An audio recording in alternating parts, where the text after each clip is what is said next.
Good evening, everyone. Myself Gautam Sharma. I welcome you all in a Sapience Education. This is the part 5 video of the moving charges and magnetism. So I will basically discuss here about the solenoid. So first of all, we want to know what is solenoid. Okay. See, a solenoid is consist of an insulating long wire closely wound in the form of helix. So from figure you can see that these are the closely wound wire and this wire is insulated, right? Insulated, right? So this wire closely wound has been there, so no connection between one wire and two wire is directly there. So all are insulated. So insulated in the form of helix and its length is very large as compared to the diameter. So if let us say diameter is this, so the length will be very much, okay? So that's why this phenomena is called solenoid. This type of device is known as solenoid. Actually, the current carrying coil, okay, in the form of a cylinder. It is current carrying coil in the form of cylinder, okay. So this is the definition of the solenoid.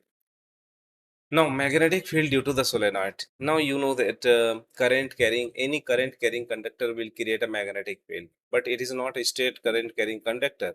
It is helical in a shape. So we need to discuss the behavior. We need to discuss about the pattern of the magnetic field formed by this, right? So let us see. When a current is passed through the solenoid, then each turns of the solenoid can be considered as a circular loop. So let us consider this is a circular loop. One circular loop is there.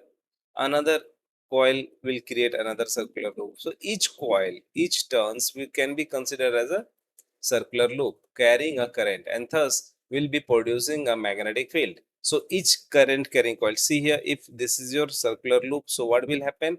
It will create a magnetic field like this, like this, like this. So here also they will create a magnetic field. At a point outside the solenoid, the magnetic field due to neighboring loops opposes each other, and at a point inside the solenoid, magnetic field are in the same direction. So let us understood the fact. See here.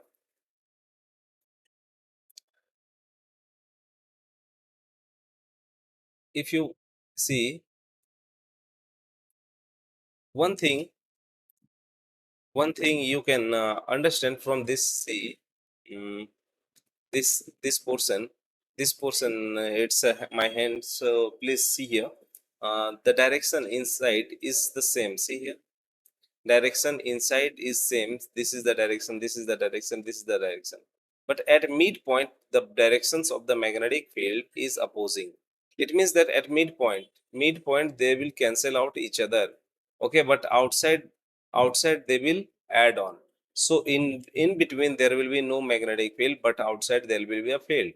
So I hope you have understood now. I hope you have understood now, right? So from here we can understood that the current carrying coil or solenoid will produce a magnetic field, which will be like this. Why? Because in this portion there will be no magnetic field, no magnetic field, because net addition of the magnetic field become zero, right? Now I hope you have understood now this, okay. Now, as a result, of it, the effective magnetic field outside the solenoid becomes zero, whereas field inside the solenoid come to a strong and uniform acting along the axis of the solenoid. One more thing is there. See here, what happens inside the magnetic field is strength. Inside there will be a magnetic field strength. Inside there is a magnetic field strength. Let us consider. See, inside there is a high magnetic field strength. Inside there is a high magnetic field strength, but outside there is less magnetic field strength. Why? Because the outside there is enough space to maintain a gap between two magnetic field lines. So outside we can consider is as a negligible amount of a magnetic field strength, but inside there is a less gap. So what happened? Multiple magnetic field lines will cross, and due to which there will be a strong uh, magnetic field will be created inside the coil. Okay, so I hope you have understood.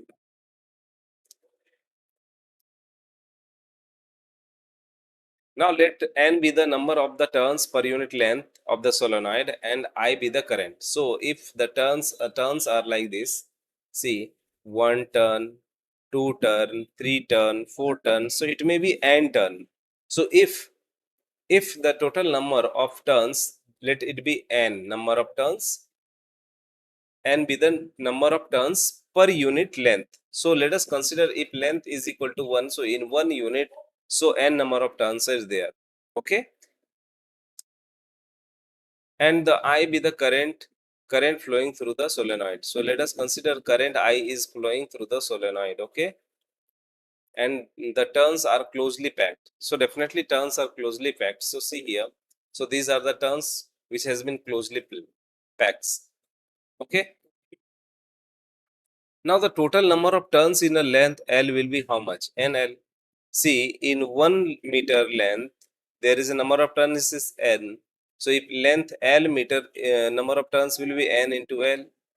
So total number of turns is NL. Okay, and from here we can see that you can understand that there is a dot. We have used dot. It means that magnetic field lines are coming out, or sorry, dot now, this is the dot, and this dot says like this. See here, this is the current carrying coil, this is the current carrying coil. Okay, this is the current carrying coil. So current that this direction shows that current is coming out, current is coming out, current is coming out, and in this cross shows that the current is going out, in, current is going in, and due to this what happens, a magnetic field lines is being created. Now consider a area PQRS. Consider an area PQRS.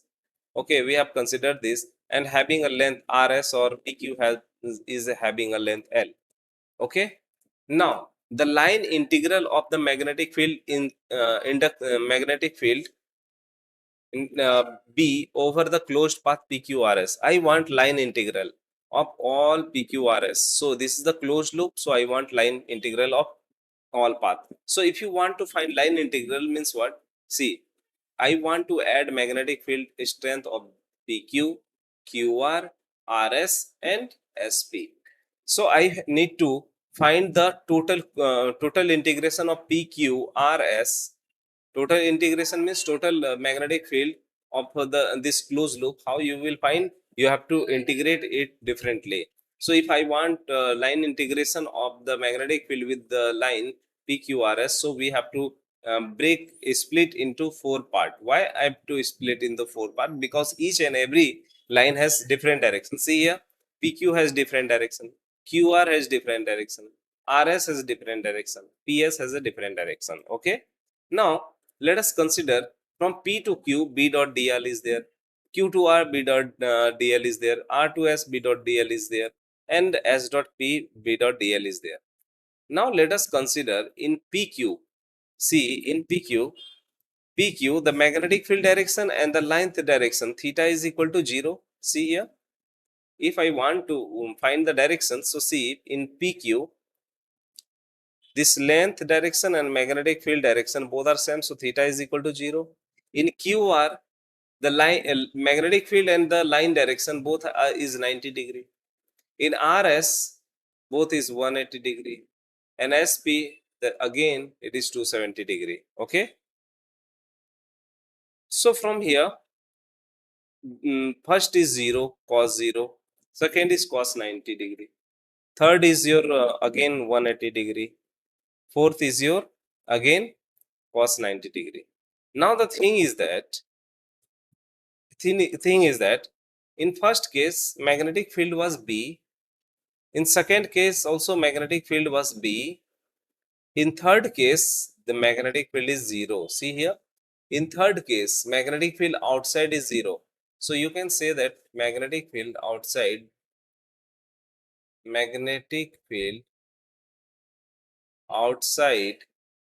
is 0, outside the coil is 0. So third case we have to put here 0, and fourth case magnetic field is, again in fourth case magnetic field is B, right?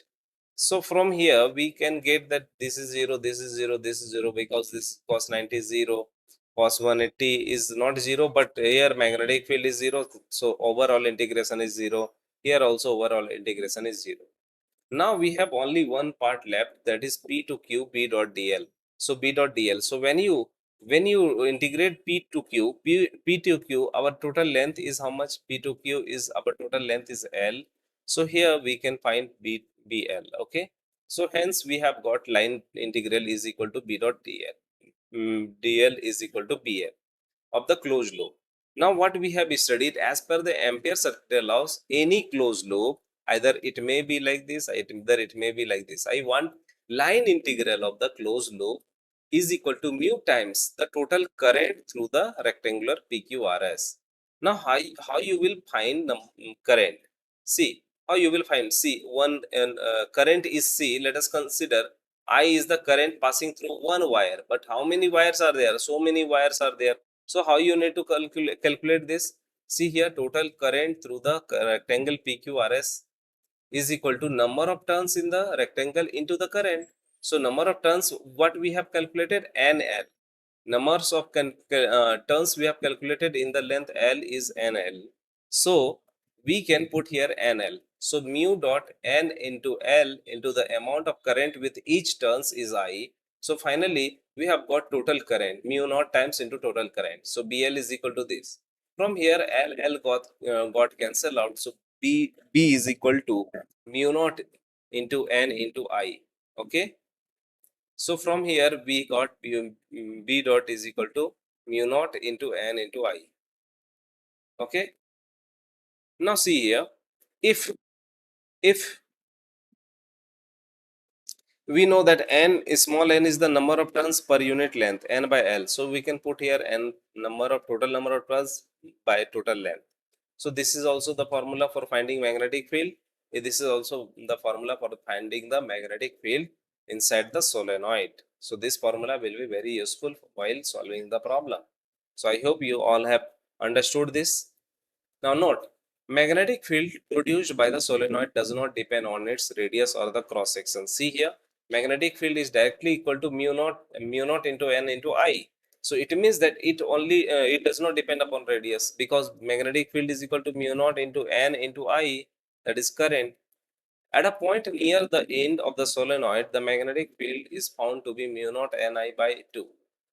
So one thing you should understood, that at the point near the end of the solenoid, let us consider this is the solenoid, and if you want to find the near the end of the solenoid, so why it is half? Let us consider if you are creating one loop, so what happened? See, we are assuming 50% only. So from here we can say that mu naught Ni by 2 will be the answer. Now the linear solenoid carrying a current is equivalent to a bar magnet. So this solenoid carrying current will be equivalent to a bar magnet. Equivalent to bar magnet. Okay. So I hope you have enjoyed this class. Thank you for joining my class.